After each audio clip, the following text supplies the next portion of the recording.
Hello, my name is Rachel, and today we're talking book boyfriends. I was just inspired. I was literally driving to the grocery store this morning, and I'm like, I want to have another video. Like, the plan was to do a vlog next, but I just don't know if it's gonna happen. So I was like, what should I make a video about? And I decided, it's the month of love, of romance. Let's talk book boyfriends. So I went over to my shelves of books that I've read. These are only books that I've read.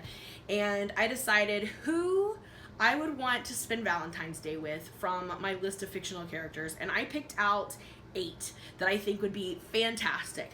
I would love to hear your opinions. I would love to hear your book boyfriends, especially for books that, well, either I have or haven't read. It doesn't matter. But if I haven't read them, I'll get on those hopefully quicker, so I have a new book boyfriend as well. But these are the ones that I'm going to pick and share with you. I'd love your feelings and opinions down below. So join in, participate.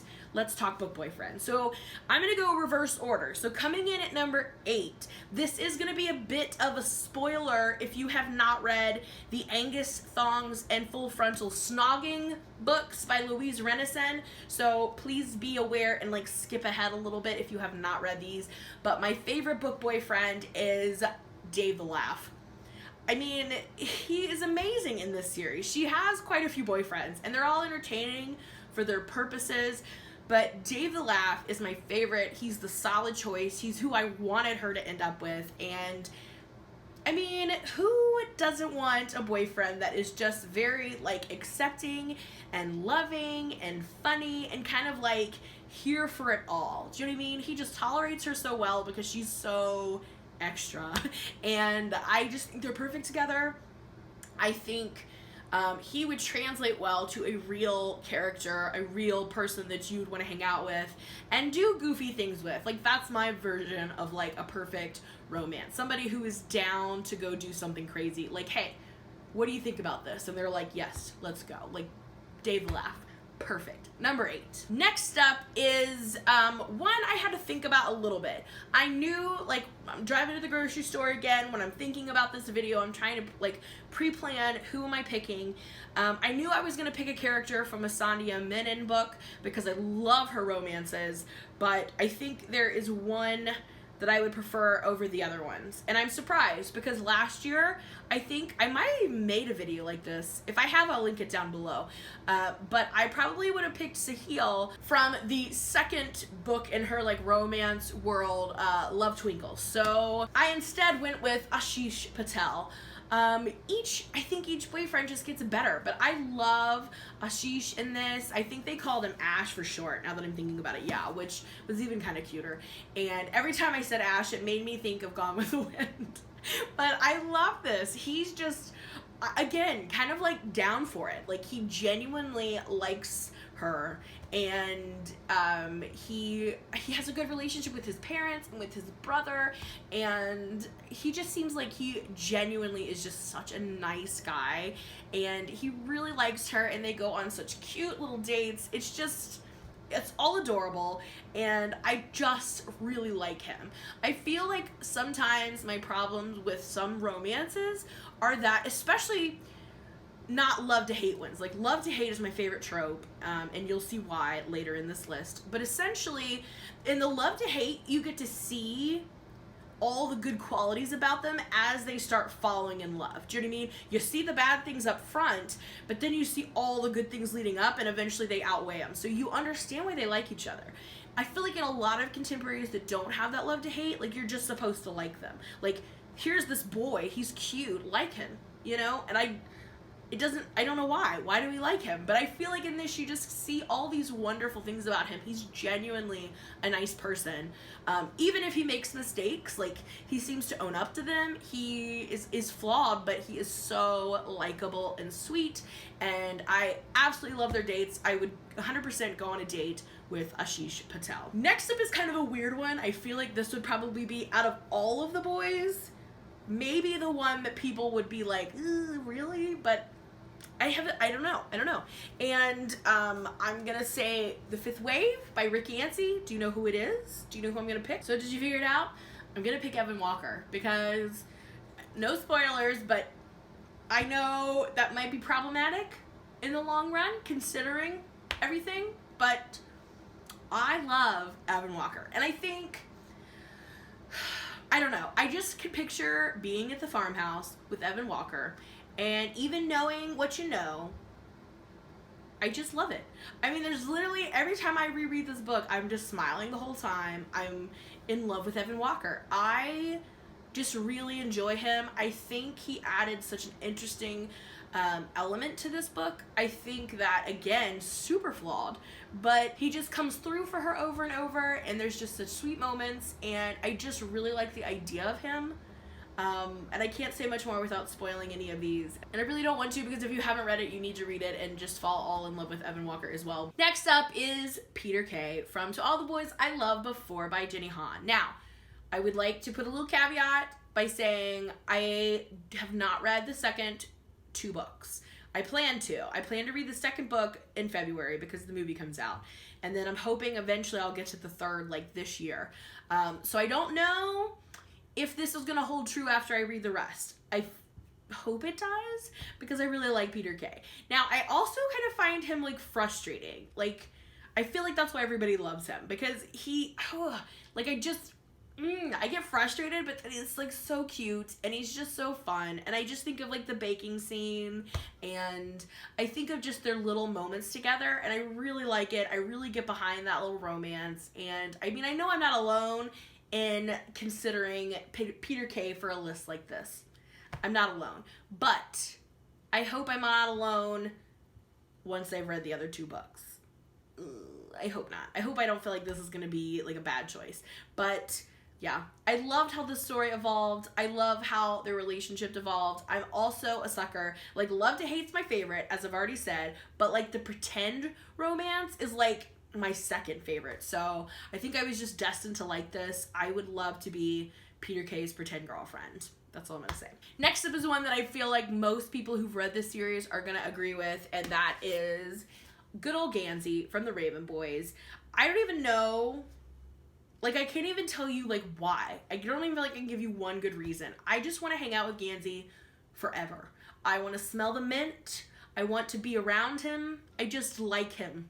I just like who he is in this series. I like what he thinks. I like what he says. I just like him. He's just, I don't even want to say fun. Like, that's not the right word, but, like, angsty to the perfect level. I just want to hang out with him, I guess. I don't know.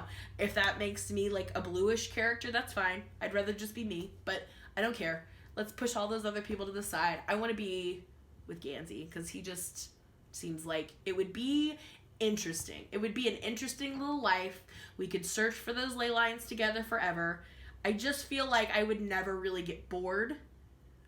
There would always be some interesting things going down that we'd be digging up, we'd be looking for, we'd be searching, and yeah, we'd have a minty little life together. Next up is another one that I don't know. I feel like a lot of people could get behind, but maybe some people wouldn't necessarily agree with. I don't know, but I'm sticking with this one. I cannot wait to get more in the sequel that's coming in May, and that is Cal from Aurora Rising. If you've read this, how is he not on your list? He's amazing. He's so dreamy and with his little pointy ears and whatnot. I feel like I've never ever been in love with an alien before, so I just don't know what to expect, but here we are. I am in love with Cal. I cannot wait for the sequel. I just love him. I like how, like, bristly he is. I love how he loves our character here too. Like, when I got, like, the Twilight vibes of, like, imprinting, I'm like, oh geez. But I loved how it was done in this book. It's so cute, and he's so, like, kind of put off by it that I just love it. I think it's so funny and awesome, and I love it, and I cannot wait for more Cal in book 2. Yes! Next up is one that, again, I feel like I like kind of dark fantasy guys. Maybe that says something about me. But anyway, my next one is Ember in the Ashes by Sava Tahir. It's not like the perfect romance situation in this book, but I love Elias. I love Elias. I'm here for Elias. I might die for Elias. I love him. I think he's fantastic. He's like the perfect amount of like tortured soul who's like trying to be good, but it's hard, and he's like, what am I doing with my life? I just love him. He is such a great character. I think that I just love how like awesome he is. Like, he's so like lethal, but he's also like, am I a good person? Like, I just love it. I feel bad. Like, I'm enjoying somebody's mental anguish here, but I don't know. I love this character. I think he would be the perfect, like, if I had to live in this world, he's who I want to be running with. Do you know what I'm saying? I would rather not live in this world.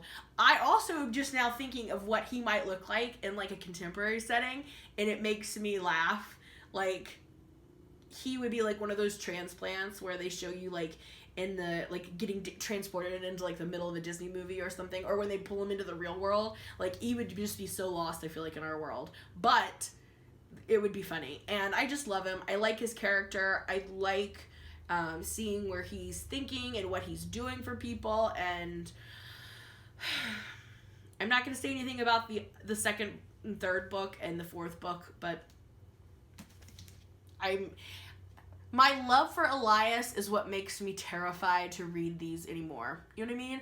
I read the first one, I read the second one, love, love, love. I kind of know where it's all going, I feel like, and I'm not ready at all for it. So I haven't read the third book yet because I just haven't like prepared myself. And also, like, I am not going to read the third book until we get a solid date on when the fourth one's coming out, because I read the second one as soon as it came out, and I had to wait so long for the third one that I thought my head was going to explode. And I'm not rushing. Sabati here.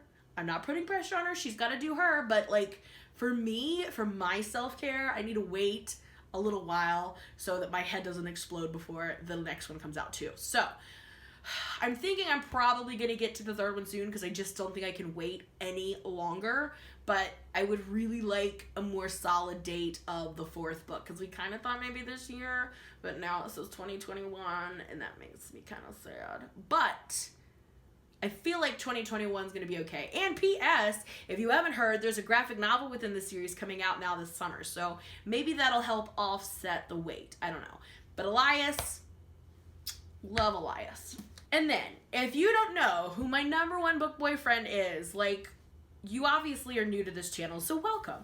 But my number one book boyfriend of all time, and will always and forever be, Mr. Darcy from Pride and Prejudice. This is my favorite book ever. Is it the easiest to read? No. Is it the most fun to read? No. Is it the best audiobook ever? No. Is it my favorite always and forever? Yes, because I just love it. This is the epitome of hate to love. It's fantastic. You get to see both of them so well, and why they love each other, and why they're fantastic, and you just want good things to happen for them, and it does, and it's amazing. I love this book. I love Mr. Darcy. I am ready for my own Mr. Darcy. I feel like most people who've read Pride and Prejudice are ready for their own Mr. Darcy. I love Mr. Darcy. He is so rich, he could buy me 1 million more books than what I already have, and then he would tell me I'm awesome, and I would say something sarcastic, and he would just giggle and tell me I'm brilliant, and then we would go on a sweet little walk around the grounds of, you know, all of our estates that we would own, and it would be just the most perfect life. And yeah, Mr. Darcy is my number one book boyfriend. So thank you so much for watching. Please let me know down below your favorite book boyfriends, and definitely feel free to, you know, argue with me about mine. I'm entertained by that, because, you know, I'm not really dating these fictional characters, so I won't get mad. But I might get mad if you come for Mr. Darcy, just warning you. But thank you so much for watching. I hope you have a tremendous month of romance and whatnot. And let me know down below some of your favorite book boyfriends, especially ones that I've not read. I guess you wouldn't know that necessarily, but I would love some recommendations for your favorite book boyfriends. And yeah, that's all for me today, so I will see you again in another video soon. Bye for now.